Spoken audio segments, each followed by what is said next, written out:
WTH. What the hell? What the hell? What the hell? What the hell? What the hell? This is the WTH, the WTH podcast. Hold on to your butts. Jason Casey, Kareem Daniels, and Nate Darling. From the Darling New Media Studios. This is the WTH podcast. Hello and welcome into another episode of the WTH podcast. No matter where you're listening, downloading the show, watching us live, we do appreciate you being part of the gang. From Australia to India to the great United States, it's good to have you in. And by the way, Kareem, more people listening to our show in India now than anywhere else in the world. Thank you. Oh, hold on. Now I'm going to unmute you. There we go. Thank you to my Indian brothers and sisters. Coming up on the show today, let me go back to this thing so I can tell you. We got a lot of stuff. Oh, I have a whole segment I entitled President Big Dumps. We'll get to that. We also have more poop news. There's a lady who claims she was a scientist, and a CEO says he loves capitalism. All of those stories. Yeah, all of those stories plus our Thanksgiving fun and a big announcement for Darling New Media.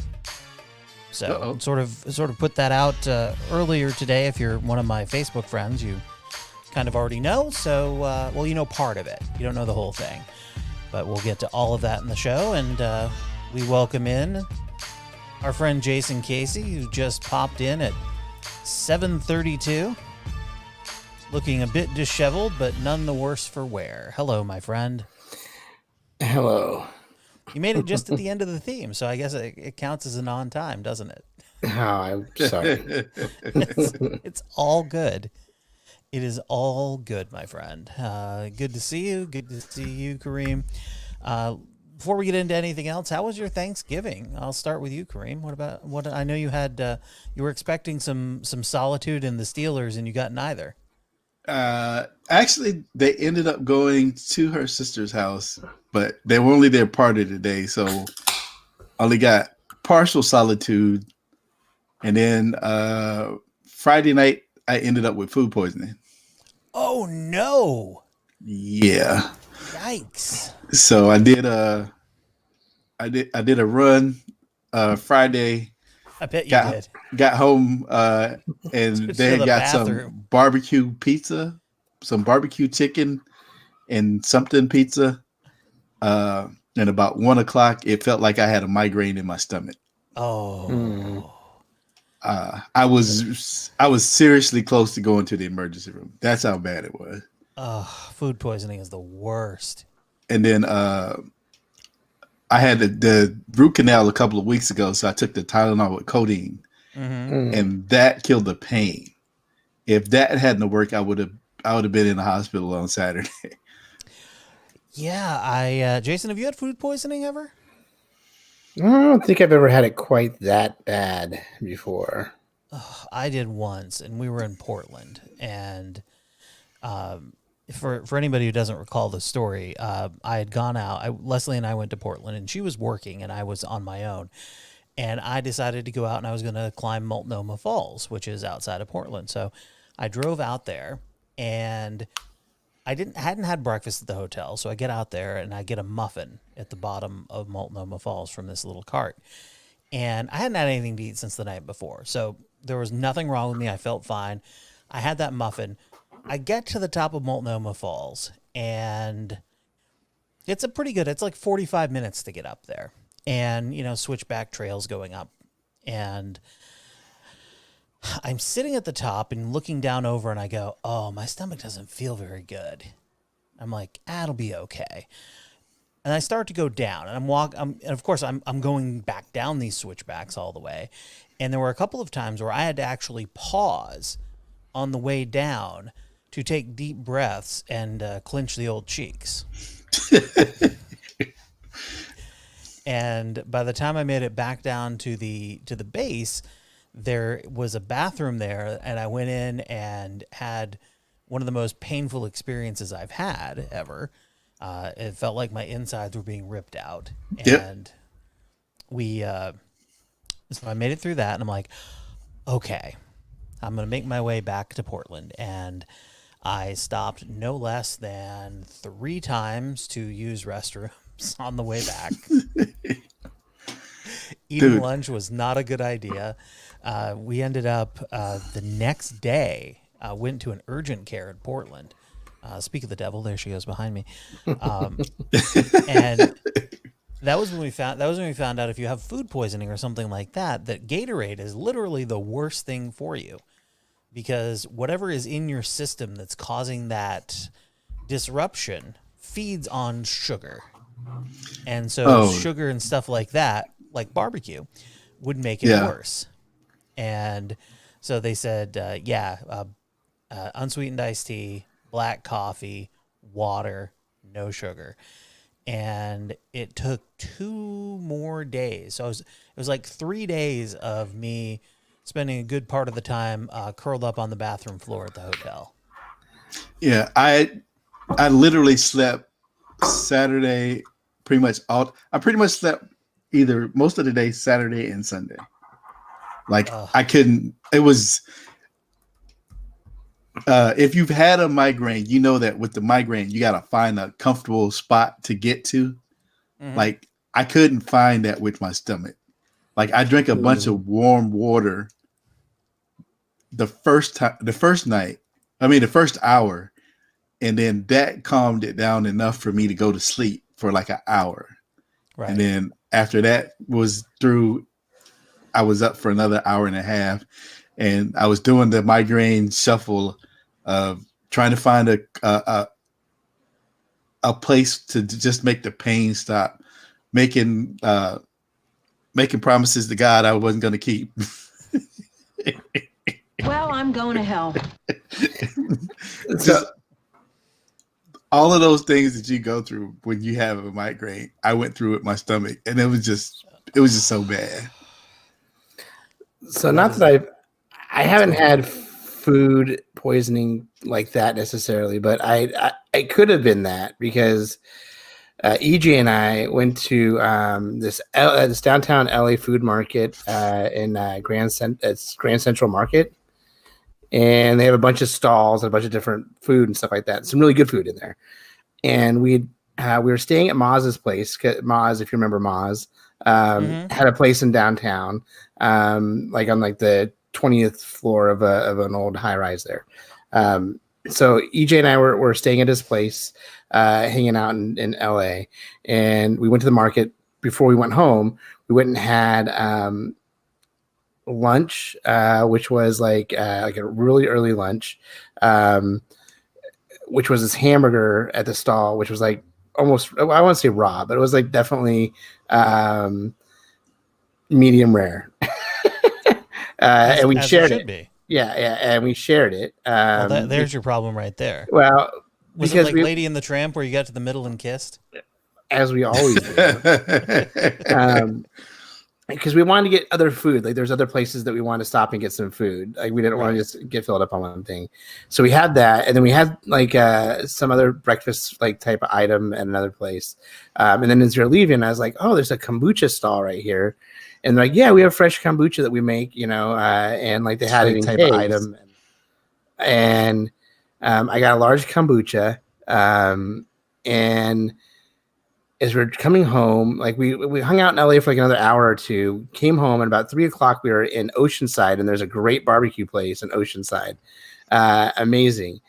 We sat down, and I ordered some catfish, some fried catfish. And all of a sudden my stomach just like did a double flip, like all of a sudden, like, and it hurt to hell. And I had to go use the restroom, and it was like that for like the next 3 days. Like I was horribly, so that could have been the kombucha. It could have been food poisoning. It could have been food poisoning. I blamed it on the kombucha because I've had similar like evacuation issues after drinking a kombucha before. But it was only like a day. Last 3 days. Yeah, no, this was horrible. So it was probably that hamburger. That was extra. But Probably. EJ didn't get sick either. I think maybe he got bubble gut a little bit, but I'm a delicate flower when it comes to my stomach. Maybe it was all on your side of the burger. Maybe they coughed on my side. It's true. I don't know, dude. It was rough. Jason, how was your Thanksgiving? Good. Hell of low key. Like last year we had a bunch of family over. This year, not. Right. Yeah. So we did two. I smoked 2 Cornish game hens on my Weber, and those turned out amazing. I dry brined them. Let me just tell everybody this: like, if you're not dry brining, and if you're using a liquid brine, I'm telling you, you need to try dry brining, and it's going to change your life.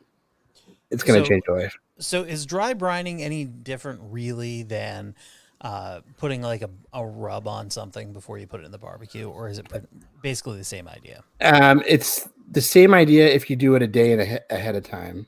Mm-hmm. Yeah. So I mean, but it's just the salt. You don't want to put the other parts of the rub in there yet, because that's not going to do necessarily. All you're doing is putting the salt on to. It's going to draw moisture out to dissolve the salt, and then it's going to go back into the meat or the chicken, whatever it is. I didn't understand it necessarily at first, but every time I've done it on chicken, the chicken comes out so moist and juicy and tasty. Like it's just, and I used to wet brine everything with apple cider vinegar, brown sugar, salt. It was just so messy and it's just so ridiculous. Now the only time I brine is if I'm making fried chicken, like sandwiches, like with thighs, then I'll pickle brine that chicken the day before. But anyhow, try it sometime on any of your meat. Like I do it on I don't use the rub. I use the rub right beforehand. I put the rub on usually right beforehand. Gotcha. But turned out great. Made all the sides. I made this amazing cranberry tart that was in the New York Times. It was everywhere. It's like one of those things that you have and you're like, I'm going to have this every year. Like, I don't know why people don't make this. Like people make cranberries. Like they should be making this cranberry tart because it was amazing. And we made an almond crust. It was like a almond crust, and it was so amazing. Almond flour crust. It was like an almond cookie. It was so tasty. Nice. So I did have some banana pudding cheesecake. That was delicious.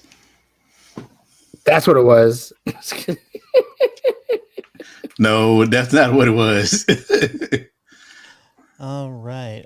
Here, Thanksgiving, we were also low key. I did 2 butterball turkey breasts on the grill, and I did not dry brine. I actually put the rub on the night before. Mm-hmm. So a little olive oil, a lot of the rub. Got it on the grill in the morning. And what I did a little differently than I have done the turkey breast in the past is I basically use the same cooking steps that I do for a pulled pork, in that I put it on the grill by itself until it got to a specific temperature. And then I wrapped it and poured some apple cider in and wrapped it tight and let it cook the rest of the way like that. And it was amazingly juicy. I didn't pull it apart like a pulled pork. So we just sliced it and carved it. But nice. It did work very, very well. What is buzzing? Oh, that was me. Yeah, that was Kareem. Shit. I'm like, I can see. That's how good the audio is. I thought it was me. I'm like, what's going on? I'm not feeling it. That's what she said. Right? Exactly. And then, of course, the Black Friday and Cyber Monday shopping. By the way, I want to mention really quickly that Darling New Media, we are having a Black Friday sale that is going to continue right through our January Podcasting 101 workshop. If you go to eventbrite.com/darlingnewmedia, we are offering, with the code Black Friday, $25 off the Podcasting 101 workshop. So instead of being $75, it's $50 for December and the January classes. So it makes a great gift for your holiday coming up. If you know somebody who has said, hey, I'd like to start a podcast, or they have a podcast and you listen to it and you go, that podcast really could be better.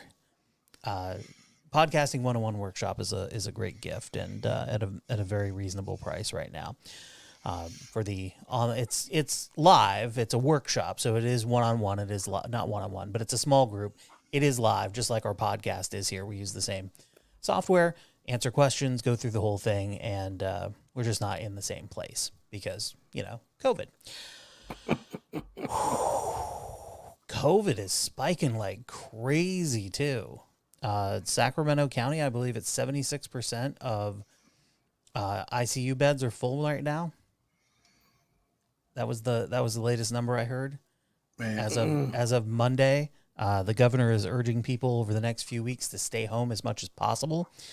And I immediately saw people going, "There's the governor trying to put this blah blah blah blah blah blah blah blah," and it's like, shut the fuck up, just shut up. Don't go anywhere, sheeple. Yeah, I was watching the news earlier, and they were talking about Placer County, and they were saying they weren't going to enforce any of the stuff. Well, none of the sheriffs are enforcing it. What they're doing is they are putting it off on the Department of Public Health in each of these counties. And the problem with that is the Department of Public Health is not staffed evenings. It's not staffed weekends. It's a 9 to 5 sort of situation. So there's nobody there. They are only there. So when there's these gatherings, nights and weekends, there's not going to be anybody at the Department of Public Health to do anything about anything. So, Yeah. And there was a basketball place in Rockland where they actually had an outbreak. Over 30 people got it from that event. I'm just not understanding what they're not understanding. Oh, no. And they said they're going to stay open too. They didn't close. Like, even after that happened, they're like, nope, sorry, we're not closing. Like, I think the healthcare workers in Placer County should boycott. They should go on a strike.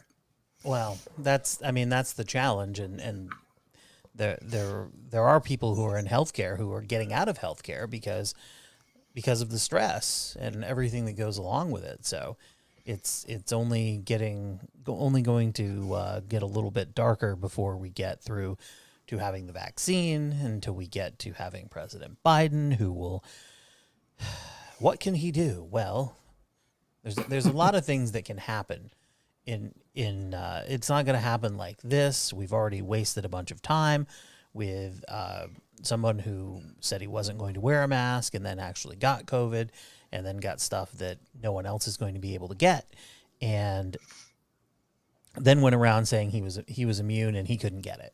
So I think I read somewhere that he got it again. Well, there was a lawmaker from, I think, Pennsylvania, who was in the Oval Office, who got word that he had tested positive for COVID while he was visiting the president.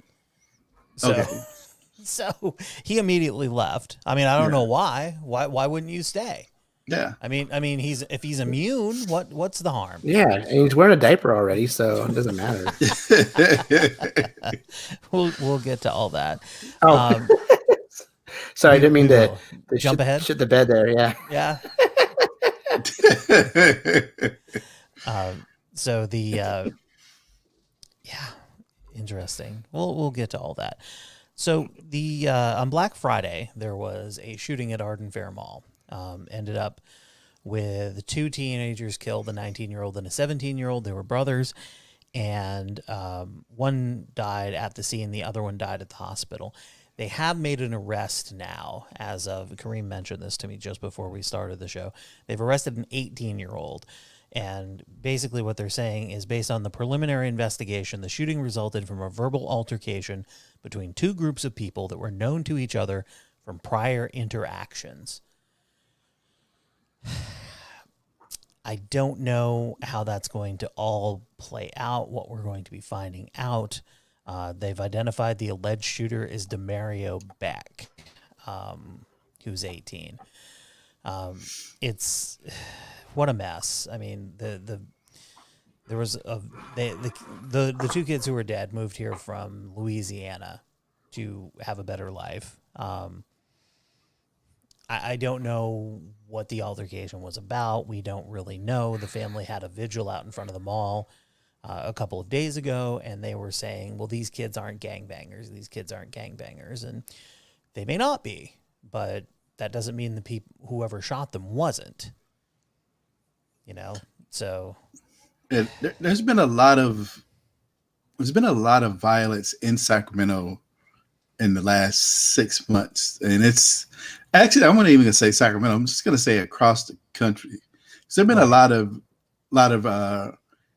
rappers, because I'm not gonna call them hip hop artists, that have been killed, and it's just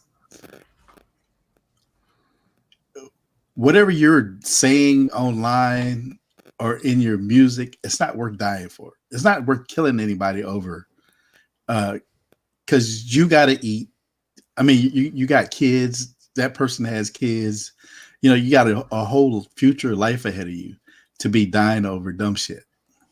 Yeah, it's a point.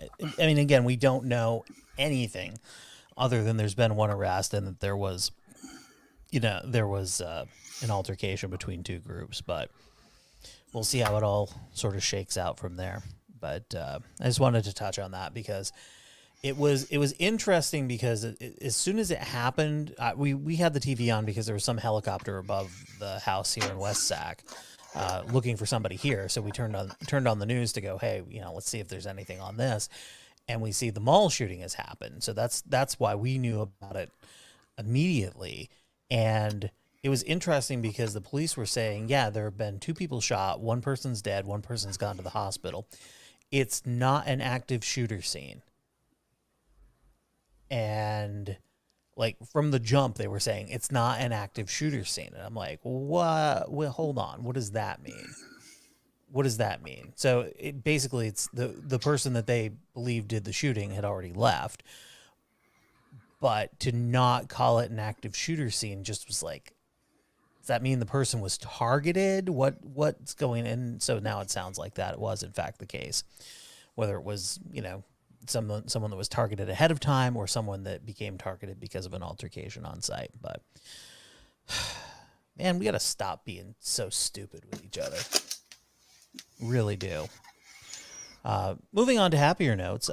President-elect Joe Biden has now surpassed 80 million votes. It's the most in history, with the final ballots still being counted. More votes were cast in the 2020 presidential election than any other in U.S. history, while Mr. Biden and running mate Kamala Harris garnered a record-breaking total of at least 80,026,721 votes. President Donald Trump received the second most votes of all time. You know what that makes him? The first loser. The first loser. Biden's votes amounted to 51% of the total. Trump received 47.1%. In the Electoral College, Biden secured 306 electoral votes, which is exactly the same number that Trump got in 2016. So that's really very interesting. Both candidates' vote totals far exceeded the previous record holder, which was Barack Obama, who got 69.5 million votes in 2008 when Biden was his running mate. So say what you will about Trump, he did inspire a lot of people to go out to the polls, most of them to vote against him, but still, he got people out to the polls.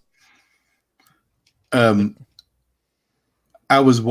been watching 2 things on the Showtime. So there's a new documentary about Reagan. It's like a docuseries, and then there's another one about the FBI and the presidents. So, but George Bush Jr. was a Ronald Reagan clone. Like his whole persona was Ronald Reagan short. Like the whole cutting trees and stuff at the farm. Oh, on the ranch, yeah. On the ranch. Brush on the ranch, yeah. Yeah, clearing brush on the total Reagan. It was just ridiculously, it was like cookie cutter politics. And then also finding out that Karl Rove came out of the Lee Atwater camp, which explains a lot in how they ended up running the Dixiecrat campaign again with Bush. But it was, like I said, it was just really interesting to see. And then the other part of the other reason I brought it up was Barack Obama was on the Breakfast Club last week, and they brought up that what did he do for Black people specifically? Again, and he said what he's been saying, which is that they focused on the programs that will help the people most in need, which turns out to be us most of the time. Well, in watching that documentary and a podcast I listened to, that was what Lee Atwater said in them taking away the services, and Reagan taking away the services from people who were most in need back in the 70s and 80s when they did it, which means they would affect Black people more than they would anybody else. So if you're going to talk about where we are, then you need to know how the fucking game was run so that you can know how to address it properly. It's like the Osama bin Laden tapes. There's like, oh, there have bin Laden tapes, but nobody listened to what the fuck he said. So you didn't know what the plan was. Right. They laid out the plan for you. Go back and look at what they told you they were going to do, and you'll see where we are. Well, I know where we are. We're at the segment that I like to call President Big Dumps, and this clip Rick Wilson retweeted saying, "All going according to plan." Don't talk to me that way. You're just a lightweight. Don't talk to me that way. Don't talk to. I'm the president of the United States. Don't ever talk to the president that way. All right, I'm going to go with another question. Go ahead. So that went well. I mean, isn't the whole point that you get to talk to the president of the United States that way? That's what the First Amendment's sort of about. And talk to him that way. It was basically just asking him a question. A question he didn't like. Yeah, and this also came from what I like to call the tiny desk press conference. And if you missed the tiny desk press conference, someone in the White House clearly doesn't like him. So they set up the tiniest personal desk that you've ever seen. It's just a wooden table, and it's not very wide, and it's not very tall. And Trump is tall. So they put him behind this tiny table with the big presidential seal on the front, which was hilarious. So he walked in, had to sit behind that, and he was clearly already pissed just having to do that because, well, he looked like an incredibly out of place, uncomfortable person. So he was already in a bad mood. Here's where he lies about poll watchers not being allowed to watch the tally in Pennsylvania. He got fact checked by a reporter in real time. That's not true. They didn't do that. Sure it is. All right, here we go from the beginning. And I'm Look serious, at me. If the media were honest, and if big tech were honest, which it's totally not. It's a terrible thing. That whole Section 230 is a disgrace that they even have it. But big tech is totally dishonest. If the media were honest and big tech was fair, this wouldn't even be a contest. And I would have won by a tremendous amount. And I did win by a tremendous amount, but it hasn't been reported yet. But people understand what's happened. No, you didn't win by any amount. You lost by a tremendous amount. If I was a foot taller. And by the way, he keeps saying big tech. It sounds like a really weird, futuristic old Western character. Big tech. They know what happened. So you know, of course, it is tradition. You know that it's tradition for previous presidents to go to the next president's inauguration. So will you attend Joe Biden? I don't want to say that yet. But he is. I mean, I know the answer. I'll be honest. I know the answer, but I just don't want to say it yet. Look, a thing like this possibly has never happened before, but maybe people just didn't catch it. But we've caught it. But why haven't your attorneys? We've caught hundreds of thousands of votes. If I may, Listen, Mr. President. excuse me. If I may. When they don't allow a poll watcher, which is a sacred person in our country, people don't know what a poll watcher. It's not. It's not a fluffer. It's not a sacred person. Are they different than a fluffer? Any more than the Dow hitting 30,000 is a sacred number. Sacred is his new word. It's his new word that he likes to use to rile up his base. A poll watcher it's considered sacred in our country. When they throw them out of rooms. But that's not true. They didn't do that. Sure it is. And when they put them in pens. Your attorneys admitted they were in the room. No, they didn't. My attorneys did not admit anything. And it's all different places. But when they throw them out of counting rooms, where they put them in what's called pens, and they're 20, 30, 40 feet away. By the way, it's really rich that he's now upset that someone's throwing people in pens. It is. I mean, no one's catching the irony on that. We've got a bunch of kids in pens at the border, separated from their parents, and he's mad because poll watchers were allegedly put in pens. They weren't, by the way, at all. No. So that's all a bunch of nonsense. The fun continues. A proud woman, and this is by the thousands, tens of thousands, and she said, "I'm here to vote." And they said, "You've already voted, ma'am, I'm sorry." "No, I didn't vote.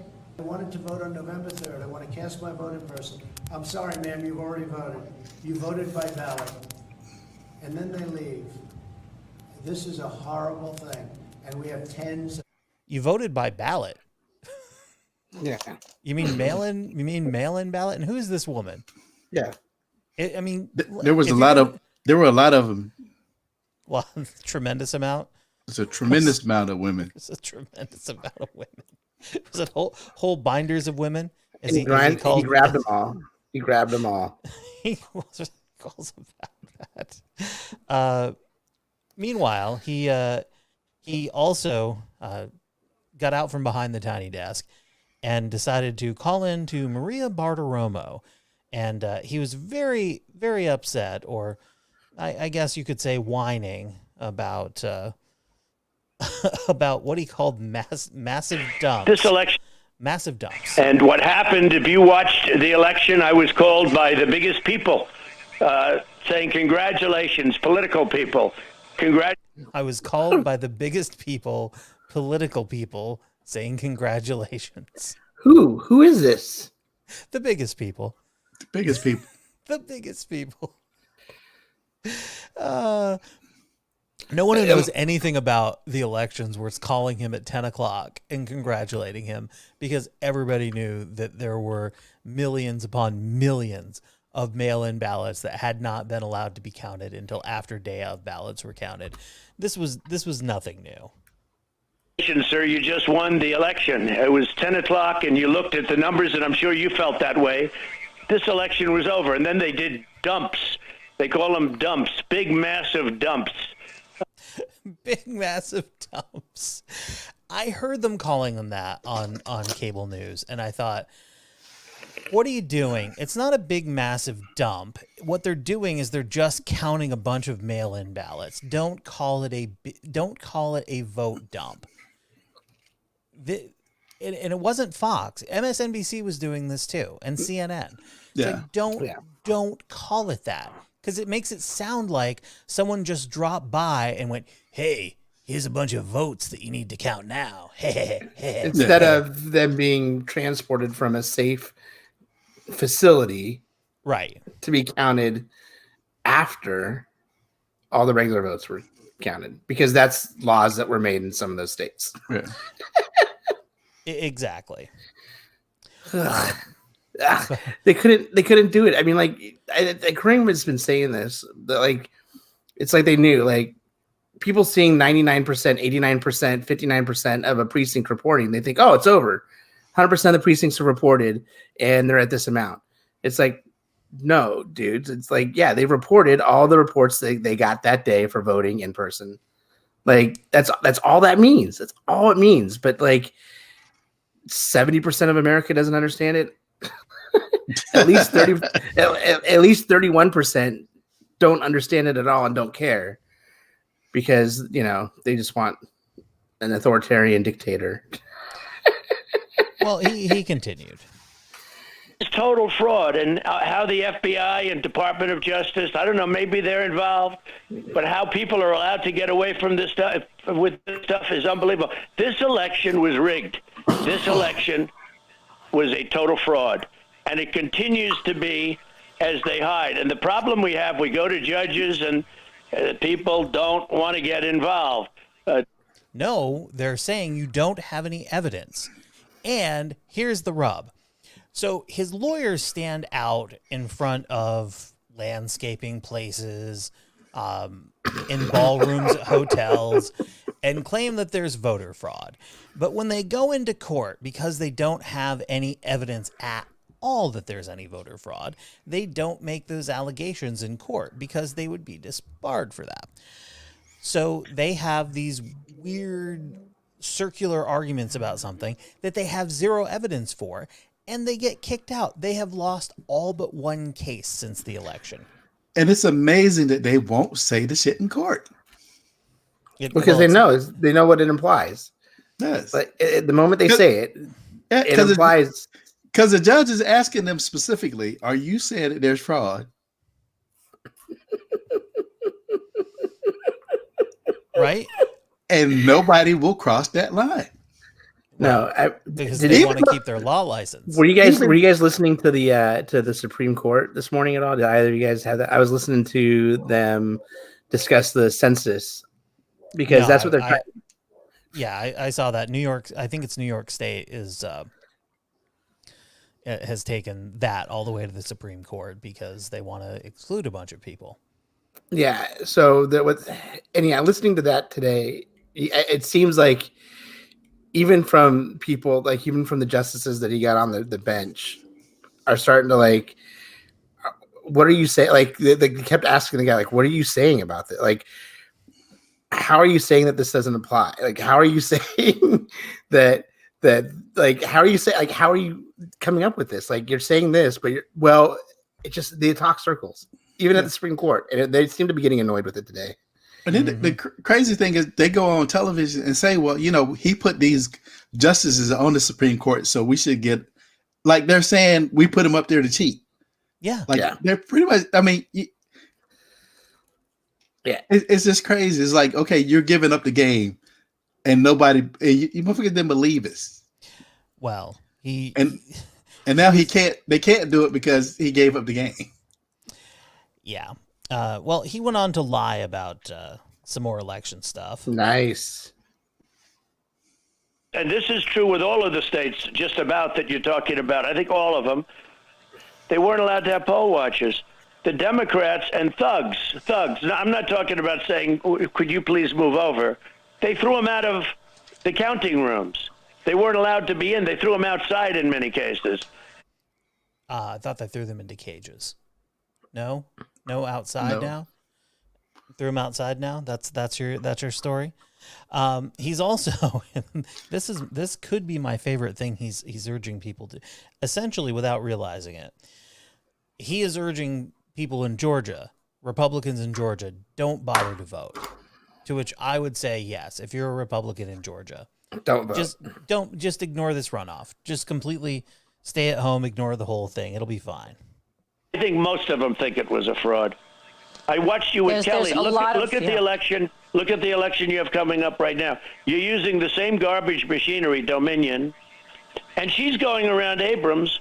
She's going around screaming that she's got 800 or 850,000 ballots. What kind of an election is this? She's going around collecting votes. What kind of an election is this? What kind of a country are we living in now where you can vote for months ahead of schedule? It's next week. It's next week, dumbass. Or is it January? It's January. Okay, so you can request your ballots. You have to request them a certain amount of time ahead of time. Yeah. That's reasonable. Especially in a state like Georgia where they have a Republican governor who has made it difficult for people to vote, specifically people of color to vote. And a governor who has been very vocal in his support for Donald Trump and who has now been thrown under the bus. Everything has to be approved by the legislature. And they had judges making deals, and they had electoral officials making deals, like this character in Georgia who's a disaster. And the governor's done nothing. He's done absolutely nothing. I'm ashamed that I endorsed him.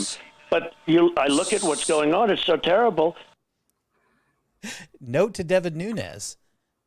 Don't disappoint him. He will throw you under the bus. I hope so. I hope. He's going to throw all of them fuckers under the bus. I can't wait, dude. I can't wait. I hope he kept receipts. I hope he kept the receipts. He probably did. I hope he kept receipts of all of it, or his daughter did, or somebody did. look, first of all Trump is doing is all he's saying is that this person wasn't loyal to him. Yeah. There's no wrongdoing he's asserting, because there was no wrongdoing involved in that, in terms of letting the Secretary of State run the election, because that's what should happen. And they use COVID as a means to stuff the ballot boxes. Joe Biden did not get 16 million more votes than Barack Hussein Obama. He didn't get it. Joe Biden did not get 14 million more votes than Hillary Clinton. And by the way, he didn't beat Obama in the black communities. You go to some of these communities where Obama is very, very popular, and he beats him in some of these communities, but all throughout the rest of the United States, in a black community, he does actually poorly. He doesn't do very well.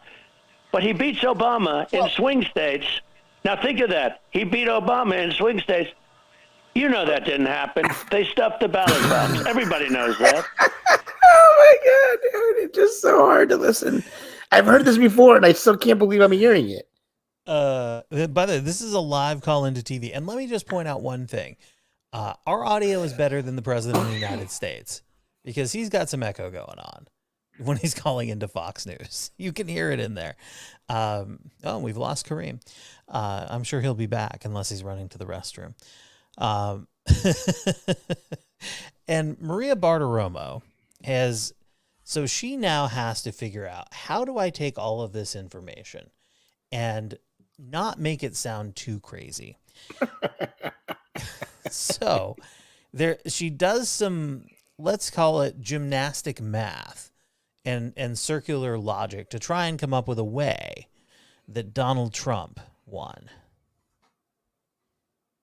But if you take out the contested swing states electoral votes, you're back down to President Trump having 232 electoral votes and Joe Biden having 227.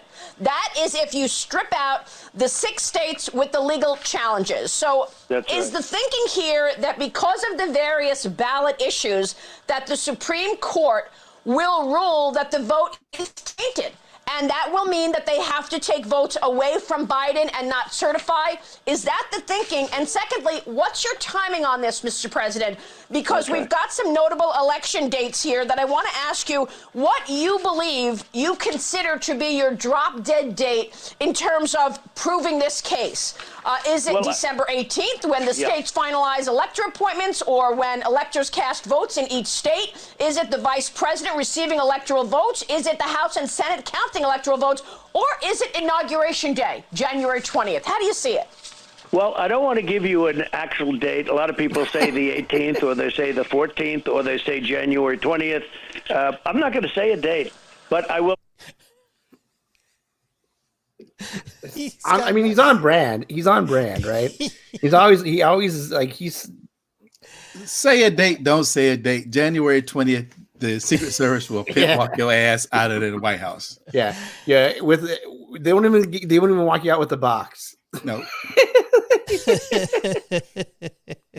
You'll just get a box. Right. Here's your box. Go home and get your shine box. And then he's so worked up that he is out of breath for Russia. Russia. Okay, it was a Russia hoax. It was just pure hoax. It was a pure hoax, and a very sad thing for the country.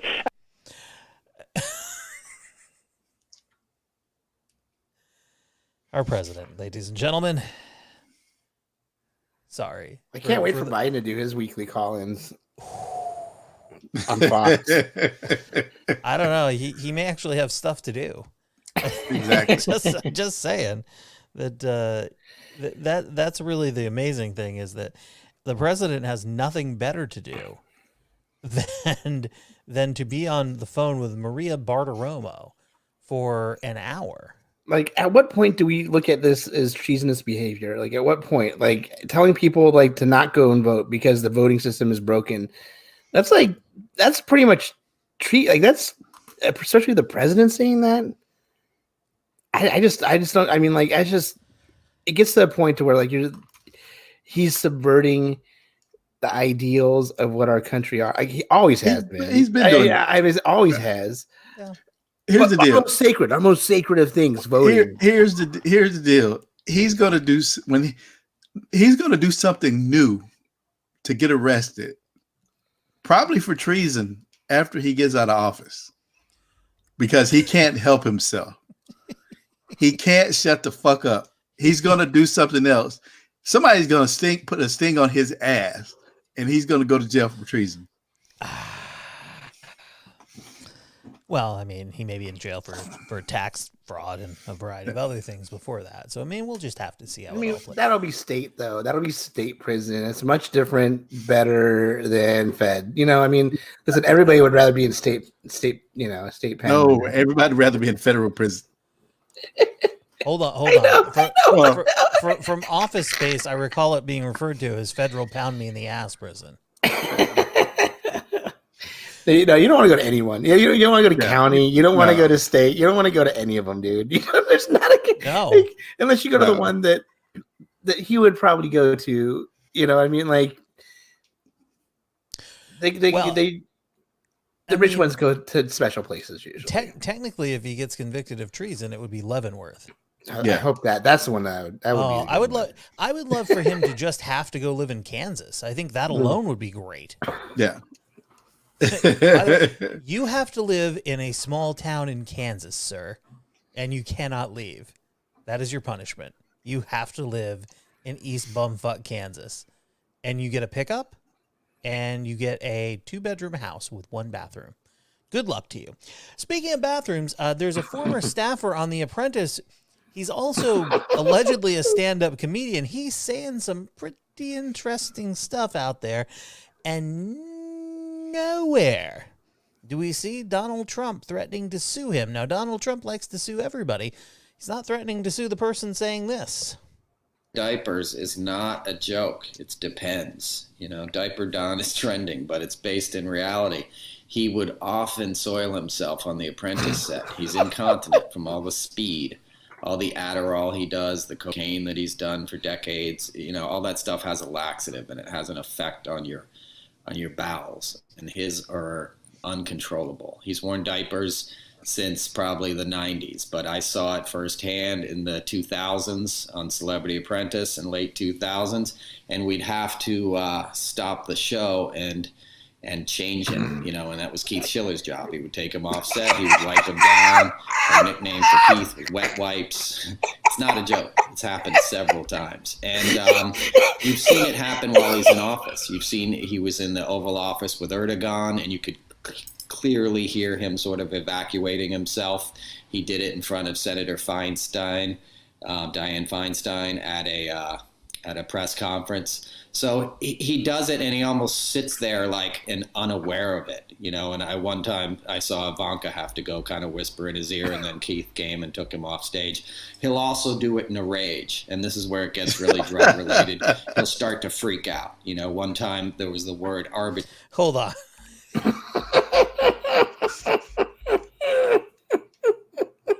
So he rage shits. I'm not laughing at the idea of someone suffering from incontinence. Yeah. I'm laughing at Jason laughing at this. Just for anybody wondering, that's what I am laughing at. So now keep in mind, Donald Trump sues literally everybody for literally everything. Nothing on this guy. Let's continue. There's only a little bit left. On a cue card, and he started screaming that the script department was setting him up. You're setting me up, and he just freaked out and then very loudly evacuated his bowels, and you could smell it, you know. And the guy who was holding the boom mic, you know, was tearing up. So that's where the nickname, the SHIT show, came from. That was the crew nickname for Celebrity Apprentice. Oh my God! So when you hear Diaper Don, it's not a joke. He tries to hide it. I'll give you one more fact. If you look up the video of him when he was doing the WWF thing, he tackles a guy on the ground outside of the ring, and you can clearly see the outline of the Depends in his pants. And that was back in the early 90s. So he's lost control of his bowels. He's lost control of his brain. That's who he is, Diaper Don. The diaper. Okay. Oh man. So here's the probably I'm going to harken back to when I was doing the morning crunch wrap every day. Give you the inside story as to why Donald Trump is not suing this guy. If he sues him because he's making allegations based on things that he saw as part of Celebrity Apprentice. By the way, they all had to sign confidentiality agreements, so he could sue him for that. It would open up in court discovery. In discovery would mean they would have to provide a bunch of different evidence that Donald Trump does not want out there. It would open up the possibility of all of those alleged apprentice tapes of him using the N-word and a variety of other things. So that Holly Robinson Peete said that he called her the N-word. Oh, I did not hear that. Yes. That does not surprise me. But c'est la vie, man. I just love the fact that he called, like, said, yeah, no, that's why we call Keith Schiller wet wipe. Like, I mean, here's the thing: is like, yeah, this is obviously it's not the truth, right? That's one of the reasons I'm laughing at it so much. The guy just is beautiful delivery, like says it in a great way. He doesn't break. He's like, I'm not lying about it. This is. Gives very like him evacuating his bowels in front of Feinstein is just has to be one of the best things I've heard ever. Like, well, that could explain why that meeting was so short. Yeah, get him in. All right. Yeah, and I mean, someone like Feinstein's not going to say anything about that if it actually did happen. Michael Cohen, by the way, the president's former lawyer who now hates him for a variety of reasons. has said publicly on his podcast that Donald Trump does not do Adderall, that Donald Trump does not do drugs. I don't know that I believe that. I don't either. I mean, maybe, but I don't know that I believe that. All right, while we're on the shit subject, a Hackensack, New Jersey school board member who made national headlines by opposing LGBTC curriculum has now resigned after an incident during a Zoom meeting. Oh, Zoom. Her name is Frances, and I'm not going to try to pronounce her last name because I'll mess it up. Didn't realize she left her laptop camera on when she took it with her while going to the bathroom during public comments. That section of the school board meeting. Nearly 150 participants, including students, apparently saw her relieve herself.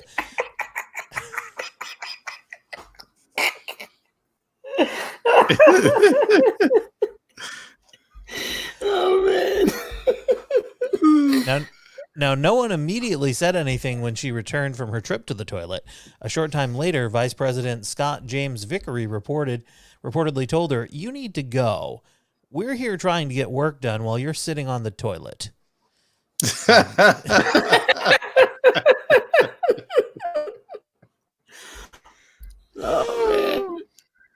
Board of Education President Lancelot Powell, by the way, that's a name, Lancelot Powell, later said that Frances couldn't be removed because she was an elected official. Said, "We can't make her resign. None of us can kick off a board member." Now, early Tuesday of last week, the board announced that the trustees have received a letter of resignation from her, effective November 24th. The remaining trustees must fill the vacancy within 65 days under state law. Now, she made headlines and drew widespread condemnation last year when she called the new state laws that required teaching about LGBTQ history repugnant, saying, "I have every right as a parent not to have my child participate in something that I do not think is suitable as part of a public school curriculum. I believe conversations having to do with sexuality should be had at home between parents and children." This prompted several board members and local officials to call for her resignation. Hundreds of parents turned out for meetings seeking her ouster, and a Change.org petition calling for her to step down gathered more than 1,900 signatures. The civic group for Hackensack's Future called her a bigot. They posted last week that she has also threatened members of the public who she has said she doesn't respect. She abstained on a symbolic vote committing the district to anti-racism, and she voted to extend her own term by 8 months. But a trip to the bathroom ended it all for her. So let me just make this very clear. Let's break this down. for everybody. I'm going to crunch it and wrap it. I'm going to wrap it. I need to bring that show back. I just need to find the time to do it. So, being called a bigot, not enough to get her to resign. 1900change.org petitions on a signature, not enough to get her to resign. Abstaining on an anti-racism vote just because, not enough to get her to resign. But you get caught taking a shit on Zoom, and I'm out of here. This is great. You can actually see pictures of the video. I knew there was somewhere that had a 9gag. Oh yeah, I mean, you knew they had. I haven't looked them up because I don't necessarily need to see that. I wanted just to see like the utter contempt, like just it's. I don't know. I sometimes don't do things because I can't give 100% to it, and I don't want to do something that I can't give 100% to, because when I don't, I feel bad about myself, and I feel bad for the person I'm doing something for. Mm-hmm. But like taking a shit in the middle of a call where people are actually doing business, like there's 150 people that are in attendance. You're doing public comments. Like, public and you just comments, and you decide you're going to take a shit then, like. Well, and not only do you decide you're going to take it then, you decide to bring your laptop into the bathroom with you, and you don't have the good sense to at least point it at your shower. Yeah. No, she literally said it at her, like it's a profile of her taking a shit. And she's not the first person to do that either. We've seen this. We've seen videos of this happen all during the pandemic. People bring their laptops in, they set them down on the bathroom floor, and we get to see them pull down their pants and drop and sit down. So this is not new, but it's just so ridiculous. I don't know. These are the first people generally that say that they're oppressed, or like there's there's my Christian values and stuff like that, yet they don't have the decency or to even care about what other people are saying, right? I don't know. I don't get it, and I get it, I guess, but it just makes me sad. Like, look, she didn't want to miss out, so she brought the laptop in No, she didn't even care. She didn't want to be there. Like, she obviously did not want to be there. Well, then you get up from your laptop, leave it in the other room. Exactly. Don't bring it with you. Don't bring it with you. What are you doing? Do you have like, are your husband or kids going to roam by and flash it? What are you afraid of? Now, saying that they heard her evacuate is like, it clearly shows that she was on mute. So nobody heard her evacuate her bowels. But they could have seen it. See-through toilet. Meantime, in Georgia, there's going to be a runoff in January, and here is an ad that's using the hashtag Georgia has had enough, talking about Senators Perdue and Loeffler. We've had enough. Enough psychotic tweets. They forgot the word. Enough supporting fascism. The media sucks! Enough of QAnon. Kelly Loeffler got a polarizing endorsement today from fellow Republican Marjorie Taylor Greene. Free's history of supporting QAnon is well documented. The FBI raised concerns over the potential for violence linked to such fringe theories. Enough attacking democracy. The Secretary of State reiterated today no evidence of widespread voter fraud. Senator Perdue and Senator Loeffler have lied to Georgia voters. Enough looting. Both of Georgia's U.S. senators are under fire. Bought and sold stock shortly after a private Senate briefing on the virus. Enough lies. You know President Trump was caught on tape talking about sexually assaulting women. Grab him by the... I'm not familiar with that. Enough. Kamala, I don't know. Enough. We've had enough of Perdue and Loeffler causing pain and chaos in Georgia. It's time for change. We're all Americans. We're all in this together. We rise or we fall together. We've got to redeem the soul of America. The stakes are so high, we've got to win the future for all of our children. Are you ready to do it? Vote Warnock and Ossoff. Enough is enough. Stakes is high. Right? That ad is for Midas Touch, which is three brothers who decided to get involved with some stuff as the lockdown happened, and they're not Lincoln Project with their stuff, but man, they've got a very high profile on social for a variety of things that just like wow. I mean, if you're sitting in Georgia, how do you justify, oh hey, I'm gonna go ahead and vote for these two, if you're not just voting party line? I don't know. Yeah, I mean, just the QAnon shit alone, and then the back deal, like the trading, like the stock stuff is as bad as getting endorsed by a fellow Republican who happens to be a QAnon believer. The stock stuff is ridiculous. It's likely illegal. It's certainly problematic, and yeah, it was very powerful stuff. Speaking of powerful stuff, we've got the coronavirus, and the best way to prevent the spread of the coronavirus is to wear a mask. Wear a mask in public if you've got to go out. It protects other people from you, and we found out it also protects you from other people, which is an added bonus to that. So, tra-la. But there's a woman who, well, she ain't wearing a mask, and she's a scientist. I called him here because I will take this all the way. I am going now to court to fight masks, and you are not going to tell me what to do. Stand 6 feet away from me and do your social. No, more. You want to be safe, stand 6 feet away from me, okay? That's it. Give me your card with your name, because this branch is going to hear your name. You're going to become famous. Do it now. Do it now. You work for me. I do not work for you. I've been a customer since 1990. Were you born then? Shame on you. What the fuck's that to do with anything? You're very lucky she's not here, because she knows me well. Your boss.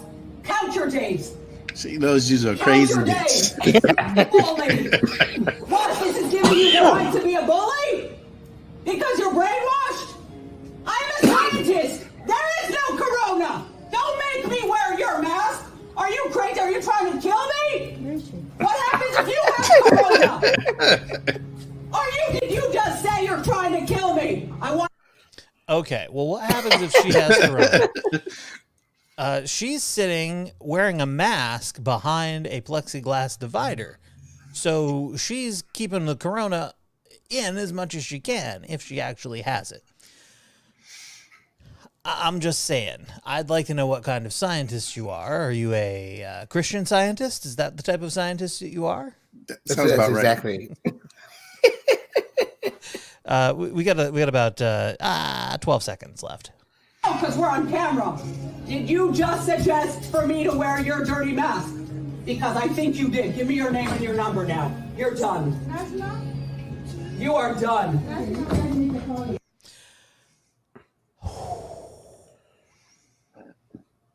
She's a scientist in her own mind. I know this will shock you, Kareem. White lady. Oh man, can't believe it. It's in Englewood, New Jersey. Yeah, there's no corona. Wow. Well, I mean, there is no corona. I mean, they stopped production of corona. they have corona like seltzer now and a few other things, but pretty sure I remember reading something about that.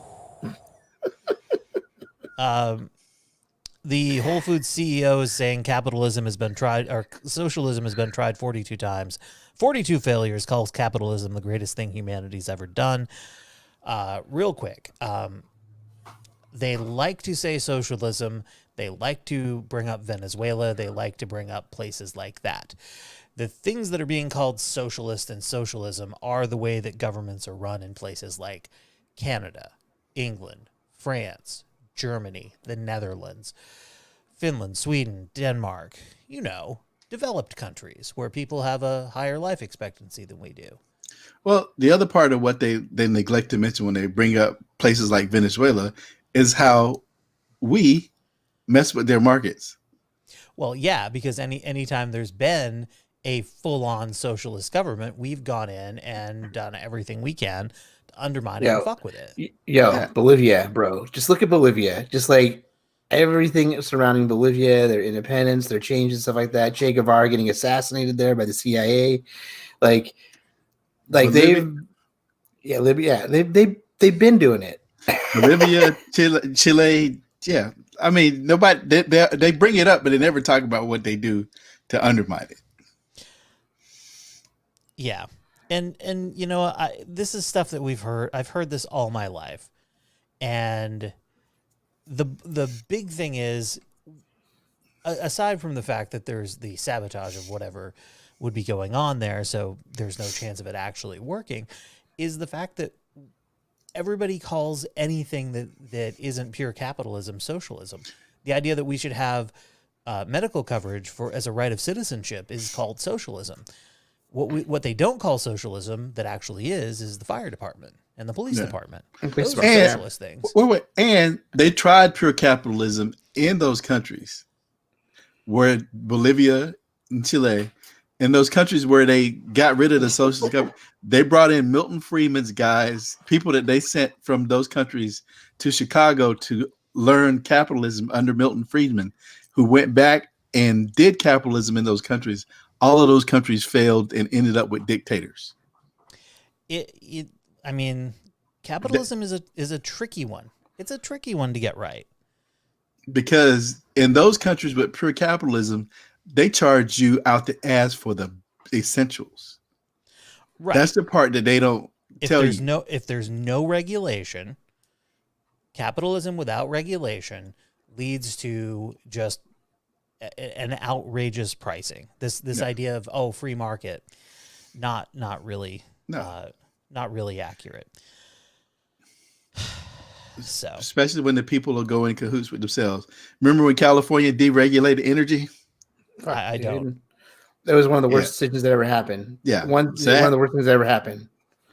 And it just, the reason you have rolling brownouts, the reason you have things the way that they are, it's because of that in the 90s. 100%. So you might not have been out here yet, but that was, for me, that was the end of the whole deregulation mythos was once they did it here. And then I was like, oh, that doesn't mean that the prices are going to drop. That means that they're in cahoots with each other. Yeah. And they're lucky. I mean, like, if you look at the history of SMUD here in Sacramento, like in how they subverted the system back in the early 1900s, like, they were lucky that they did it the way that they did it, because it's rare that we have a public utilities like we do here in Sacramento with the electricity. Oh, you hear the cat? Yeah, cat's coming over here like wants some hilarious. Pet. It's absolutely hilarious. I thought that was one of y'all's kids. No. But you know what I mean, though. I mean, like, it's Sacramento is very lucky that they saw that we're the capital, but also so we know how to legislate and make changes and do things in the community and things of that nature.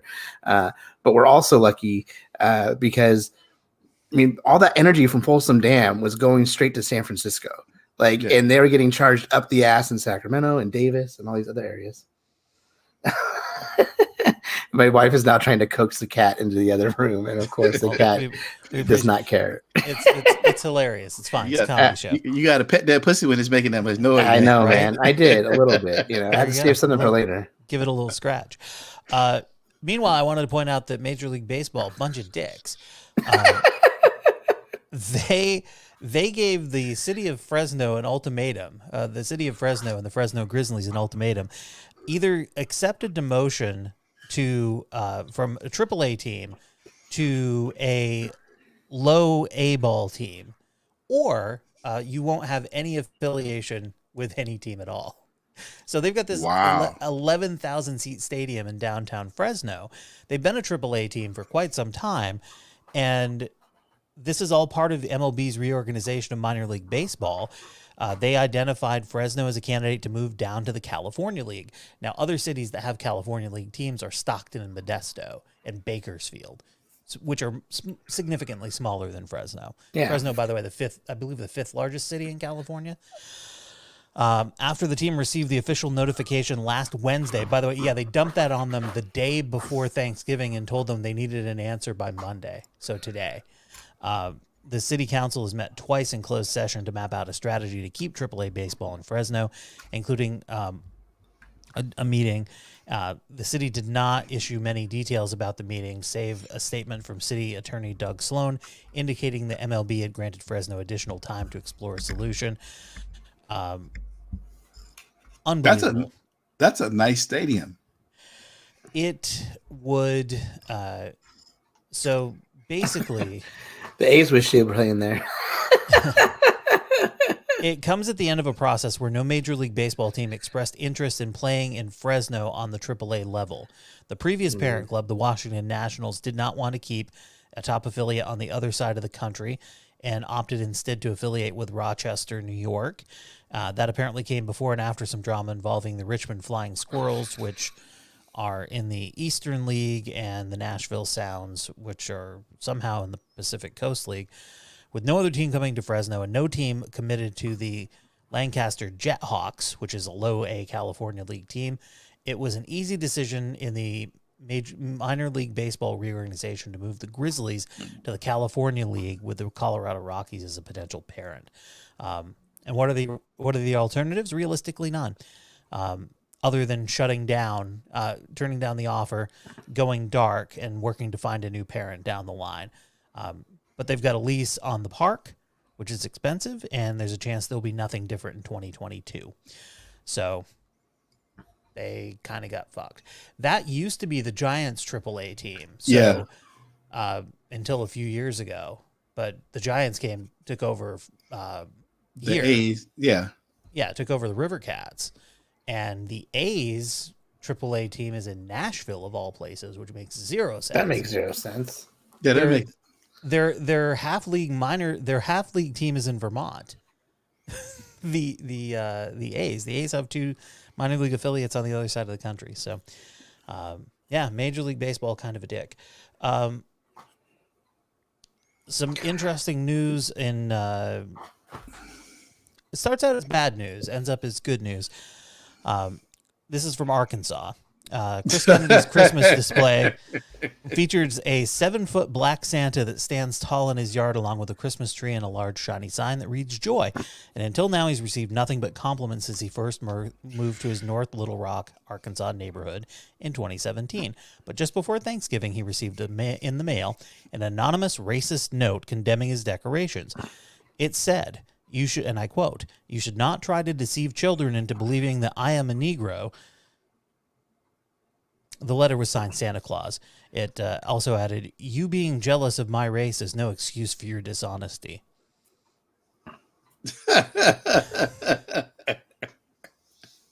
He read the note over his Facebook live stream on his Facebook account, saying, "I'm trying to be as nice as I can in this very moment because I'm actually filled with rage." He also revealed an image of a white Santa with 2 thumbs down and the label taped to the front of the envelope that resembled the Lakewood Property Owners Association logo. He said, "The real thing that angered me was the fact that the person who wrote it suggested I move out east, where I guess they feel all black people live." So that's the bad news. The good news is the community is rallying behind him because they're spreading the same Christmas cheer on their lawns. People are buying black Santas and flooding the neighborhood with them. Awesome. Good for them. Oh, my aunt would be pissed, but and she's not racist, but she's very adamant about Santa. Well, sure. because all imaginary figures should be white, right? Although your aunt named Megan. Although he's appreciative of the army of black Santas now lining the streets and the kind notes from his neighbors who were disgusted by the act, Kennedy said he'd rather see people donate to the Ronald McDonald House Charities of Arkansas for children who do not get to be at home with their families at Christmas. He said, "Keep smiling, keep God first, and push forward." That's his message. There are still loving and caring individuals out there. I know that my neighborhood has definitely lifted us up.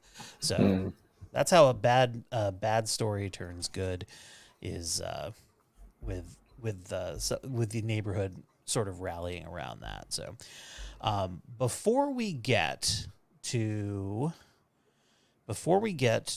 our last story, I have an announcement and involving Darling New Media. It's big news. Good news, big news. We are moving. What? Our studios are moving, and not to my house. Even though I am in my house doing the show right now, the studios are not moving to my house. The studios are moving. Our sublease was coming up where we are on Howe Avenue, and after about a year and a half in that space on Howe Avenue, we with the sublease ending, we decided to take a look at other options that were available on the market, and we were able to, with the help of the good folks at Turton Realty, who represent both the place where I am now and the place where I will be soon. We were able to find a space in Midtown Sacramento, which is going to fit our needs wonderfully. It's a really cool building. We're going to be on 19th Street, 1614 19th Street, and just up from the Safeway.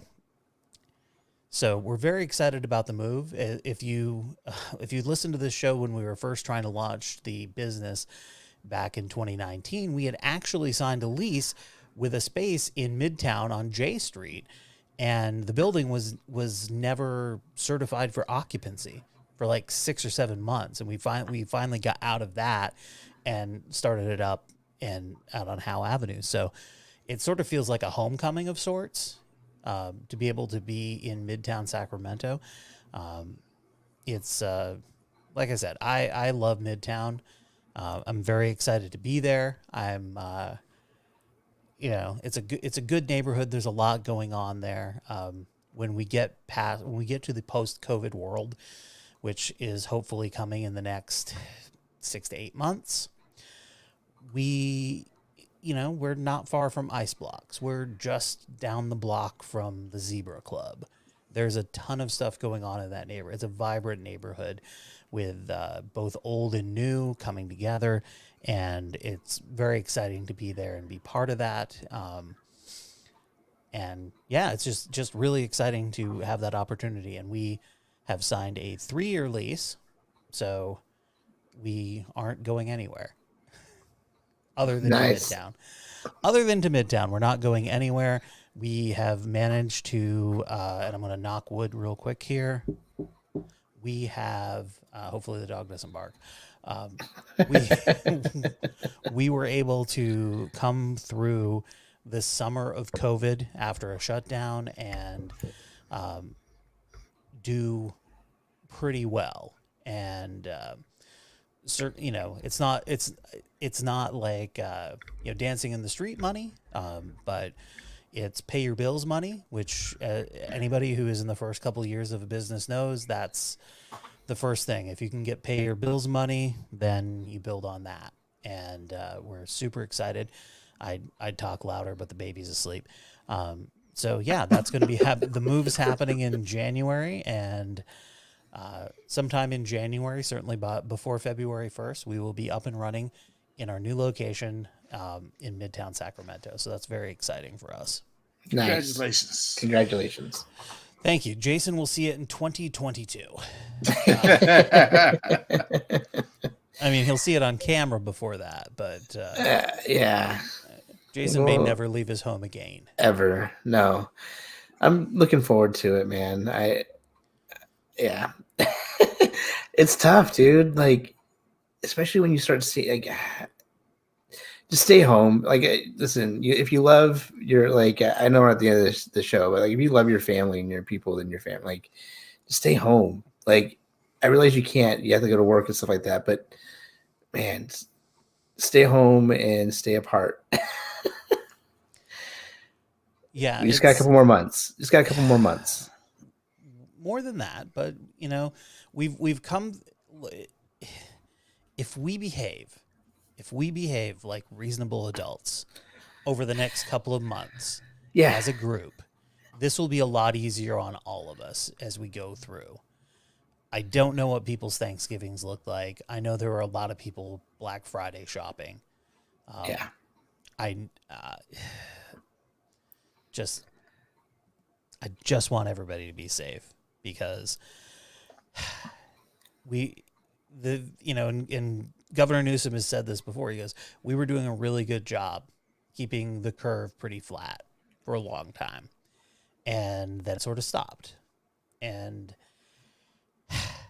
we were warned. We were warned that cold weather would be an increase. We were warned that it was going to be dangerous. We were warned that it could be a problem. And now we're starting to see hospitals filling up. And that's the really scary thing, because as hospitals fill up and there aren't beds, that's when they start to have to make the decisions: who gets the care, who gets revived, who is just left to have their pain managed on their way out. And that's really, really a shitty position for anybody to be in. Have you ever seen a poinsettia this big? I hadn't. Okay. That's a how great the last icebreaker. story starts, right? So we go down to Montreal. After we've said that, we go down to Montreal, where there's a reporter wearing a mask, by the way, just FYI. There's a reporter in Montreal who is standing, as she starts her story, behind the biggest fucking poinsettia plant you have ever seen in your life. It's literally as tall as she is. And even if she's only as tall as Jason's wife, that's still about 5 feet of poinsettia. So we go down to Montreal. Have you ever seen a poinsettia this big? I hadn't until today. I'm Sarah Levitt with CBC News, here to talk about this gigantic plant. I'm about 6'1", so with the girth, my arms, it's a pretty big plant. My wife brought this poinsettia home 3 years. Okay, girth. Yeah, come on, bro. He's 6'1". He disappears behind the plant, but he puts his arms out, and if he holds them up, you can see his hands. It's a big plant. Just the girth. And I figured, you know what, let's put it in a little pot and stick it outside for the summer. And the following fall, I brought it back in, brought it down here. And it was only the size of maybe a basketball. So that Christmas came and went. And last spring, I put it outside again and put it in this really big pot. And the thing just exploded. Put some lights on it. We won't need a Christmas tree. And I'm just worried, like, will it get bigger? This was a little crappy half-dead plant from Maxie. And look at it. And now look at it. It was a crappy little half-dead plant. So remember, whether you're a crappy little half-dead plant, you've still got life in you. Be good. All right, well, that's going to do it for us. Another episode of the WTH podcast. Thank you, everybody, for hanging in with us. Thanks for downloading the show. Thanks for listening and watching wherever you might be. We do appreciate each and every one of you, so please stay safe. Any last words, Kareem? Watch out for that girth. Gets you every time. Yeah. Jason? Yo. Make sure that you cover your diaper lines. FYI. Very, very important. You don't want your diaper line showing. No, not at all. If you're in Georgia and you're a Republican, it's all rigged. Don't bother. We'll see you next time. Darling New Media, here to help you tell your story.